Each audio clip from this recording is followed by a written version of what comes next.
If one country headed for elections next year is not trying to create grounds for an emergency so that elections don't take place. Well, not that he won the first elections, as we know.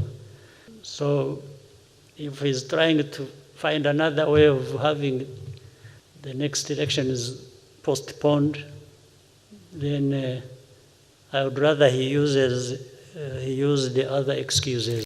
Il aurait mieux fait de me regarder en face et qu'il le dise. Pourquoi ne l'a-t-il pas dit à Kinshasa?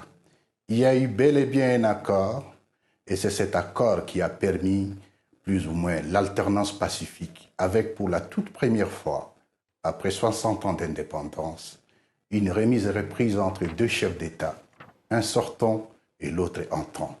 Je confirme qu'il y a eu bel et bien accord avant la publication des résultats. Signé devant témoins militaires, témoins politiques, et qu'après l'accord a été validé et certifié par 3 chefs d'État africains. Le président sud-africain, c'était l'ancien président kenyan et le président égyptien. Ce qui nous concerne, c'est le Congo aujourd'hui. Où va le Congo? Le Congo est dans une situation qui est telle que nous risquons de le perdre parce que nous avons à la tête de l'État un pyromane, je dirais un président qui ne sait pas ce qu'il doit faire. Depuis son avènement au pouvoir, il n'a fait que violer la Constitution. Il a hérité d'un pays entier. Et aujourd'hui, le pays est divisé. Les territoires entiers sont amputés de certaines entités. Et est-ce que ça doit continuer de cette façon? Je ne pense pas. Le tâtonnement avec lequel il gère la situation sécuritaire du pays nous montre qu'aujourd'hui, M. Tshisekedi, c'est plutôt un agent de la balkanisation du Congo. Et nous ne devons pas le laisser faire, nous devons le stopper. C'est cela notre combat. De toute façon, il n'y aura pas d'élection en décembre. Deuxièmement, les conditions sécuritaires du pays, je me pose la question de savoir qu'est-ce que nous cherchons. Nous sommes en train de nous bousculer à Kinshasa pour l'élection. Entre-temps, nous n'avons plus Rutshuru. Entre-temps, nous n'avons plus Masisi. Là n'est pas le problème. Le pire, c'est que M. Tshisekedi aujourd'hui est un acteur de division des citoyens. La situation au Kivu aujourd'hui, la situation à l'Est en général, c'est entre autres le fait qu'on a divisé le peuple.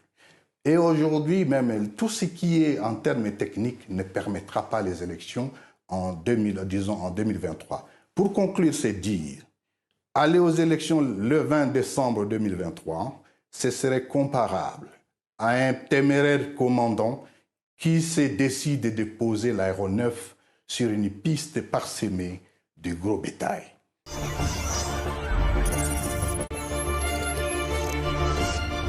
Les Congolais doivent arrêter d'être un frein pour le démarrage de l'Afrique, pour en devenir le moteur, l'accélérateur. Nous nous détestons nous-mêmes. Je crois que nous devons créer une véritable union sacrée des intelligences congolaises. Gardez-le à l'esprit, ces propos, j'allais dire cette image de Frantz Fanon. L'Afrique a la forme d'un revolver dont le Congo est la gâchette. Les Congolais doivent garder à l'esprit que si la gâchette est enrayée, le coup ne partira pas. Il aura fallu du temps, beaucoup de temps pour que triomphe enfin la vérité. Vous avez récemment affirmé par écrit qu'il y avait eu un accord entre Félix Tshisekedi et Joseph Kabila lors de l'élection présidentielle très controversée de 2018. Vous affirmez qu'il s'agit d'un accord conclu juste avant la publication des résultats, devant témoins, par les deux rivaux donc, et validé par 3 chefs d'État. Est-ce que vous pouvez nous dire aujourd'hui, pour la première fois, exactement de quoi il s'agit? En 2018, je confirme effectivement qu'il y a eu un accord. Et je confirme aussi le fait que non, le président de la République a menti. C'est du mensonge. Il aurait mieux fait de me regarder en face et qu'il le dise. Pourquoi ne l'a-t-il pas dit à Kinshasa? Il y a eu bel et bien un accord, et c'est cet accord qui a permis plus ou moins l'alternance pacifique, avec pour la toute première fois, après 60 ans d'indépendance, une remise et reprise entre deux chefs d'État, un sortant et l'autre entrant. Je confirme qu'il y a eu bel et bien accord avant la publication des résultats. Alors, qu'est-ce qu'il y a dans cet accord? Il n'a pas été rendu public. Vous avez affirmé que vous en êtes l'un des rédacteurs. Que dit cet accord? Est-ce qu'il dit que Joseph Kabila et Félix Tshisekedi se mettent d'accord pour partager le pouvoir, alors que, d'après la CENCO, d'après beaucoup de pays occidentaux, l'élection n'a pas été gagnée par Félix Tshisekedi, mais par Martin Fayulu? Donc, ne revenons pas sur là. Je pense que ce n'est pas opportun de revenir sur la question de qui a gagné. Parce que de toute façon, la CENI a annoncé les résultats provisoires et les résultats définitifs ont été annoncés par la Cour constitutionnelle. L'accord était, en fait, la circonstance de 2018 est une circonstance exceptionnelle où pour la toute première fois, on n'avait jamais eu une passation des pouvoirs. Et c'est la gestion de cette circonstance exceptionnelle où il y avait la conjugaison de plusieurs intérêts. Les intérêts de ceux qui étaient avec les différents candidats, les intérêts de la communauté internationale, mais ce qu'on a souvent oublié, les intérêts des forces de sécurité et de l'ordre. Bien entendu, la CENI devait jouer un rôle pour la paix, pour la passation pacifique du pouvoir. L'accord s'intitule l'accord pour la paix et la stabilité de la République démocratique du Congo. L'accord n'a violé aucune disposition de la Constitution, mais elle permettait la fluidité de cette passation de pouvoir. Et je confirme que l'accord a bel et bien eu lieu, mais M. Tshisekedi est habitué au parjure et à la négation, et je me demande pourquoi l'a-t-il dit à New York, il devait le dire à Kinshasa. Qu'y a-t-il dans cet accord, Monsieur Nanga? Je vous repose la question. Pourquoi est-ce que Félix Tshisekedi nie qu'il y a un accord? Si vous dites qu'il n'y a pas de problème, pourquoi ce secret, pourquoi ce mystère? Il n'y a pas de mystère, il n'y a pas du tout de mystère. Dans les jours qui viennent, Monsieur Perelmal, nous allons rendre public l'accord. Et l'accord a pour objet le partage des pouvoirs. Parce qu'on était dans une situation exceptionnelle, où la majorité a été bel et bien gagnée par le FCC, alors que celui qui est passé président de la République était de l'autre bord. Et cet accord a été fait devant témoins, y compris 3 chefs d'État africains. Est-ce que vous pouvez le confirmer? Je confirme que l'accord a été signé devant témoins militaires, témoins politiques, et qu'après, l'accord a été validé et certifié par 3 chefs d'État africains. Est-ce que vous pouvez les citer? Bien entendu, le président sud-africain, c'était l'ancien président kényan et le président égyptien. Vous avez quand même dit dans une interview à Radio Okapi fin août, parce que vous dites que les résultats ne sont pas controversés, vous ne voulez pas revenir dessus, vous avez dit quand même qu'il y a eu des secrets de délibération des véritables résultats. Est-ce que vous maintenez aujourd'hui que ce n'est pas Martin Fayulu qui a gagné cette élection, Monsieur Nanga, parce que lui le maintient jusqu'à aujourd'hui? Je n'ai jamais dit ça au Capi, encore qu'il est hors de question pour moi de donner ici les secrets de délibération des votes. Là, cette question a été réglée par la loi, dans la mesure où la CENI a proclamé les résultats provisoires qui ont été confirmés par la Cour constitutionnelle. Le problème avec Marc, le problème dans cette histoire, laissez-moi le dire aujourd'hui, c'est qu'il y a eu beaucoup d'intervenants, comme je les ai cités au départ. Vous aviez la CENI, la Cour constitutionnelle. Vous aviez, bien entendu, l'ancien chef de l'État et les nouveaux chefs de l'État qui est en fonction. Vous avez les services de sécurité et la communauté internationale. C'était autant d'intérêts autour de la question. Alors, ce qui est souvent énervant est que ça soit la CENI seule, et donc le président de la CENI, l'ancien président de la CENI seul que je suis, et que je sois en train de payer la facture. Moi, disons, mon adjoint ainsi que mon conseiller technique avons été sanctionnés par les Américains à cause de ça. Et aujourd'hui, on ne peut pas nier qu'il y a eu un accord. Et c'est ce qui est très énervant parce que ceux qui sont bénéficiaires, de ce qui est le premier bénéficiaire de cet accord, il devrait être sincère et être dans l'humilité de ne pas mentir. Il a menti. Mais ce que je ne comprends pas, Monsieur Nanga, c'est en quoi cet accord devait-il être secret? Si c'est juste un accord de partage de pouvoir, en quoi est-ce que ce serait un problème de le rendre public et pourquoi tant d'enjeux autour de ça? Monsieur Perelman, ce n'est pas à moi de vous apprendre que dans la vie des sociétés, les sociétés vivent des accords. Cet accord n'est pas un accord secret. Cet accord est un accord public, il sera rendu public dans les jours qui viennent. Mais comme vous le dites vous-même, on est en 2023. Pourquoi est-ce qu'il n'a pas été rendu public au moment où il a été signé, début 2019? Quel était le problème?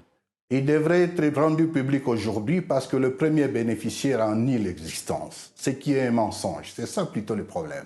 Ces soutiens affirment que vous agissez ainsi aujourd'hui parce que déjà, vous avez pris votre envol politique, si je peux dire, et d'autres affirment qu'il y a une dispute minière, que vous avez essayé d'obtenir des faveurs du pouvoir et qu'il n'y a pas répondu favorablement, et que c'est pour ça que vous vous vengez. Quelle est votre réponse à ces accusations contre vous? Les questions privées ne me concernent pas lorsque je prends mes positions politiques. Il est un fait que je suis en contradiction politique avec le régime de Tshisekedi.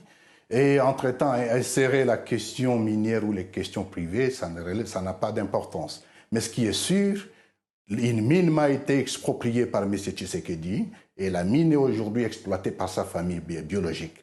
Là n'est pas le problème. Ce qui nous concerne, c'est le Congo aujourd'hui. Où va le Congo? Le Congo est dans une situation qui est telle que nous risquons de le perdre parce que nous avons à la tête de l'État un pyromane, je dirais un président qui ne sait pas ce qu'il doit faire. Depuis son avènement au pouvoir, il n'a fait que violer la Constitution. Il a hérité d'un pays entier et aujourd'hui le pays est divisé. Des territoires entiers sont amputés de certaines entités. Et est-ce que ça doit continuer de cette façon? Je ne pense pas. Le tâtonnement avec lequel il gère la situation sécuritaire du pays nous montre qu'aujourd'hui, M. Tshisekedi, c'est plutôt un agent de la balkanisation du Congo. Et nous ne devons pas le laisser faire, nous devons le stopper. C'est cela notre combat. Vous dites que vous êtes menacé. Sur quelle base affirmez-vous cela, M. Nanga? La menace de mon intégrité physique est réelle. Je suis en exil forcé parce que M. Tshisekedi voulait me tuer. Au fait, la chanson a toujours été la même. Nanga en connaît un peu trop. Il en sait un peu trop. Et c'est ça le problème. On m'a retiré la garde alors que j'en ai droit. Évidemment, c'est sa politique de vouloir humilier tout le monde qui plus ou moins a participé à ce qu'il soit là aujourd'hui. C'est la même chose aujourd'hui. La tendance, la propension à chercher à humilier l'ancien chef de l'État, ça va dans cette logique. Moi, on m'a retiré la garde. J'ai eu des menaces en permanence. Je me suis éclipsé de Kinshasa. Et c'est ce qui justifie qu'aujourd'hui, je suis en errance ou en exil. Mais entre-temps, cela ne va pas arrêter le combat que j'ai pris. Dernière question, Monsieur Nanga. Évidemment, on a beaucoup parlé de la dernière élection présidentielle. Il y en a une qui se profile normalement fin décembre. Est-ce que vous pensez qu'elle sera libre et transparente? Elle ne sera... De toute façon, il n'y aura pas d'élection en décembre. Deuxièmement, les conditions sécuritaires du pays, je me pose la question de savoir qu'est-ce que nous cherchons. Nous sommes en train de nous bousculer à Kinshasa pour l'élection. Entre-temps, nous n'avons plus Rutshuru. Entre-temps, nous n'avons plus Masisi. Là n'est pas le problème. Le pire, c'est que M. Tshisekedi aujourd'hui est un acteur de division des citoyens. La situation au Kivu aujourd'hui, la situation à l'Est en général, c'est entre autres par le fait qu'on a divisé le peuple.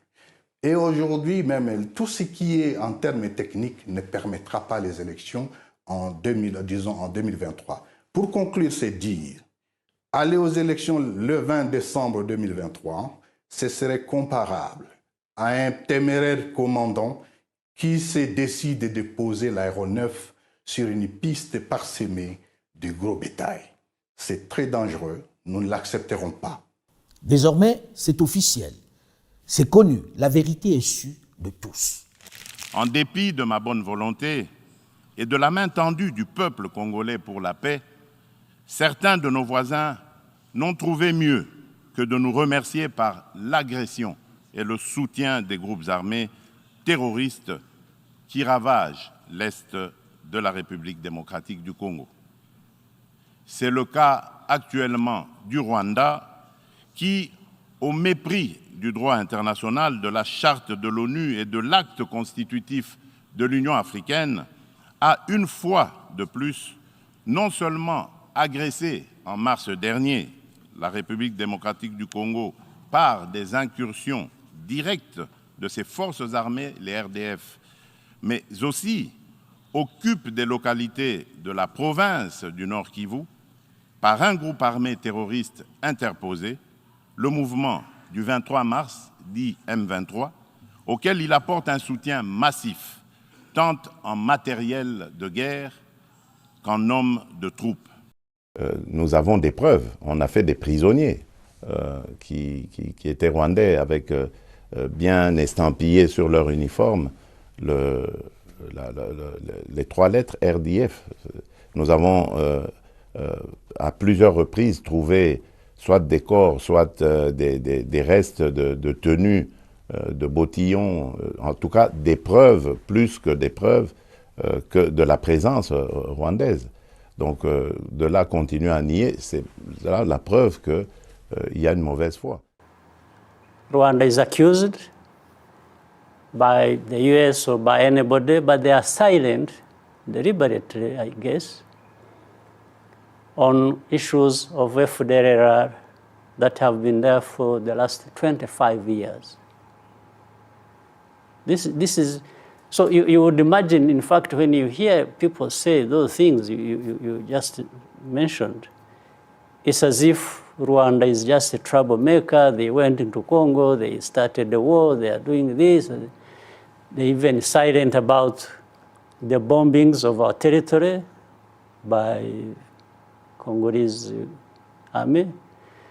They are silent about infiltration in 2019, in November, of these FDLR who entered into the northern part of our country and caused mayhem. La RDC, c'est le malade africain typique. Tout le monde aide la RDC, mais les Congolais ne veulent pas sortir de leurs problèmes. Maintenant, ils parlent devant des jeunes qui l'acclament. En fait, quand je vois ces jeunes-là l'acclamer, je dis, en fait, ces jeunes méritent ce président. Parce que, comme on dit, la société mérite les tyrans qu'ils ont choisis. Si Tshisekedi arrive à faire du populisme à Kinshasa en disant que lui, il est capable d'aider les Rwandais à se débarrasser de leur chef d'État, alors qu'il n'est pas capable d'aider les Congolais à se débarrasser des 150 milices, et qu'il se fasse applaudir. Donc on est dans une sorte de transe collective où la raison est sortie, n'a pas été invitée à la réunion. Et donc, quand je vis Tshisekedi s'en prendre violemment au président rwandais, il n'est pas le premier à le faire. Tous les politiciens, les populistes, Mukwege le fait tous les jours, Fayulu le fait, Mozito, c'est un monsieur qui était politicien, qui était Premier ministre à un moment donné, il a demandé à ce qu'on puisse que la RDC fasse la guerre au Rwanda. La RDC n'a pas d'armée. C'est pour ça qu'il y a une centaine de pays du monde entier qui contribuent pour créer une force de maintien de la paix en RDC. Ils n'ont pas d'armée. Quand ils demandent de faire la guerre au Rwanda, je me demande s'ils vont le faire avec des lance-pierres. Je n'ai rien compris. Mais quand ils disent ça, et puis on se dit, mais où est-ce qu'on va commencer le débat avec ces gens? Alors que le président Kagame a offert depuis le premier jour à l'aider à se stabiliser, à s'organiser, à être connu dans le monde entier, peut-être à l'aider à former une armée. Il y a d'autres chefs d'État en Afrique, je ne vais pas les citer, qui demandent l'aide au Rwanda, et le Rwanda offre l'aide, et c'est généralement, c'est très très positif, tout le monde le sait. Le Rwanda est le 3e contributeur de maintien de la paix en Afrique. Tshisekedi, s'il était de bonne foi, on serait en train de maintenir la paix en RDC. If one country headed for elections next year is not trying to create grounds for an emergency so that elections don't take place, well, not that he won the first elections, as we know. So if he's trying to find another way of having the next elections postponed, then I would rather he use the other excuses. C'est un peu l'hôpital qui se moque de la charité, là, non? Un chef d'État aux affaires depuis près de 30 ans qui donne des leçons de démocratie à son homologue qui en est à sa première législature. Un chef d'État qui tripatouille la Constitution pour faire sauter le verrou de la limitation des mandats.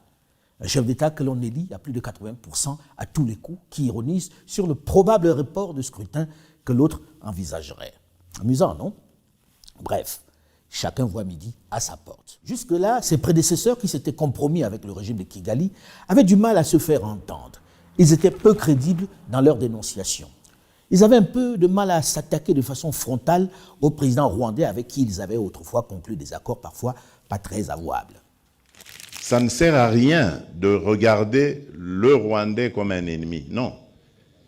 C'est le régime rwandais avec Paul Kagame à sa tête qui est l'ennemi de la République démocratique du Congo. Garant de l'indépendance, de l'unité nationale et de l'intégrité territoriale, je réitère mon engagement constitutionnel de défendre la patrie jusqu'au sacrifice suprême. Et si on parlait franchement en ce qui concerne la guerre dans l'est de la RDC, qui a intérêt à ce que ce pays soit en paix? À qui bénéficie vraiment la paix dans ce vaste territoire doté de toutes les richesses nécessaires pour la transition écologique? Lorsque l'on parle de la RDC, on a le sentiment qu'il s'agit d'un conflit comme les autres. Non. Ce qui se joue ici est vital pour le continent tout entier. C'est pour cela qu'il est absolument urgent de comprendre les enjeux de cet interminable conflit dans cette région où le noir est encore réduit en esclavage, même par ceux qui n'étaient pas des colons au moment où ce vaste territoire était tenu par le roi Léopold II de Belgique. Pourquoi ce pays fait-il l'objet de tant de convoitises, notamment sa partie est? Ce conflit dans l'est de la RDC concerne tous les Africains. Sa fin marquera un tournant décisif dans le développement et la libération économique de l'Afrique du Caire au Cap. Tenez, nous sommes désormais 8 milliards sur la planète. Et le principal objet de communication que nous utilisons tous est ce précieux objet, le téléphone portable. Jusque dans les villages les plus reculés, même des pays les plus pauvres, les mamans, les papas, les enfants en possèdent un. On commerce même désormais dans nos villages grâce à lui. On vend 130 millions de smartphones par mois, soit 1,5 milliard par an dans le monde. Un commerce qui a généré en 2020 pas moins de 409 milliards de dollars. Pour qu'il fonctionne bien, pour que sa batterie ne chauffe pas et vous explose dans les bras, il faut absolument ceci. C'est du coltan. Et ce n'est pas tout. Il faut aussi ceci, le cobalt. Le principal endroit du monde où est tiré ce précieux minerai, sans lequel le téléphone ne serait pas viable, c'est ici dans ce pays. La RDC à elle seule possède 80% des réserves mondiales, rien que dans cette région de l'est du pays. Le sud et le nord Kivu essentiellement. Sans lui donc, pas de téléphone portable. Tout le monde sait que le coltan, la capitale du coltan, c'est Walikale. Tout le monde sait que ce coltan prend la direction des industries en Occident pour soit les avions, soit les téléphones portables. Imaginez juste un instant, rêvons juste un instant, que sur chaque téléphone portable, la RDC tire juste $10. Cela ferait 1,3 milliard de dollars par mois, soit plus de 15,5 milliards de dollars par an, rien que pour le coltan utilisé pour les smartphones. Je ne parle même pas des autres outils numériques, oui, les fusées, les avions qui utilisent le coltan, c'est-à-dire plus du budget de 2021 de la RDC, qui pourtant depuis 2 ans a quadruplé. Oui, vous avez bien entendu. Figurez-vous qu'aucun des fabricants de ces téléphones n'achète directement sa matière première, son coltan ou son cobalt, à l'État congolais. Alors qu'elle possède 80% des réserves mondiales. La RDC n'exporte officiellement que pour un peu plus de 80 millions de dollars de coltan, c'est-à-dire moins de 3% de ce qu'elle aurait pu toucher rien que sur les quantités générées par les seuls smartphones. En 2000, une pénurie mondiale et une hausse des prix du tantal tiré du coltan auraient empêché la fabrication de la PlayStation 2 de Sony en quantité suffisante. Ce coltan dont on tire le tantal, qui est également utilisé pour le super alliage en conditions sévères dans les missiles, les fusées et les avions du fait de sa résistance à la chaleur comme à la corrosion, est un minerai stratégique. Regardez dans quelles conditions ce minerai qui nous donne nos appareils électroniques est encore exploité, au pic et à la pelle, comme au Moyen-Âge. Rien, absolument rien n'est mécanisé. Les hommes creusent d'abord dans la paroi rocheuse.